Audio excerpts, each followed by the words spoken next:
Madami pa rin yung nagtatanong kung paano ba namin ina-assemble yung portable ring na nabili ko. Kasama natin si Jumar ngayon at i-guide namin kayo kung paano ba namin ito i-unbox. At mamaya sasabihin ko na rin sa inyo kung magkano ba namin ito nabili. At kung tatanungin nyo kung gaano ba ito kabigat ay umaabot ito ng 30 kilos in total. At eto na agad yung sukat ng board, PVC high quality material yung ginamit. Eto pala yung itsura ng net at tinanggal ko muna yung covered plastic ng board. At eto yung sukat ng base stand na may dalawang gulong. At ganito yung size ng rim na gagamitin mamaya. Then merong 4 na poste na bakal. Yung tinanggal ko nga dito ay sabi ko kay Jumar baka pwedeng patesting kung matibay ba talaga. Pinalinis ko muna yung kapaligiran para nang sa ganon maayos kaming makagalaw. Binasa ko muna yung instruction dito kung paano ba namin sisimulan. Tatanggalin pala muna dapat yung dalawang gulong bago ipasok yung isang poste. Then ibabalik din yung dalawang gulong para nang sa ganon nakafix na siya. Kinabit na namin dito yung dalawang pirasong stick pang suporta para sa magiging stand niya. Meron ding tagdadalawang tornilyo sa taas at sa baba. At buti nga kamo dito tinutulungan tayo ni Mark. At ganito yung magiging itsura kapag kinabit na yung board sa isang poste. 4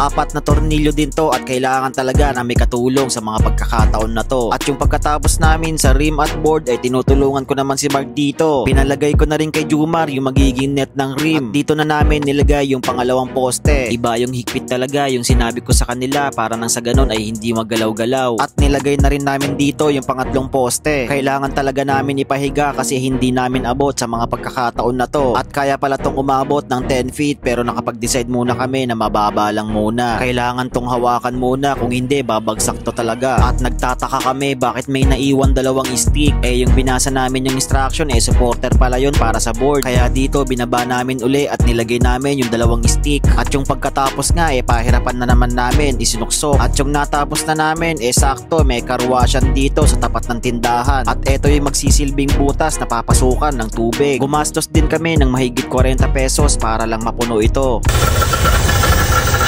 Anong masasabi mo?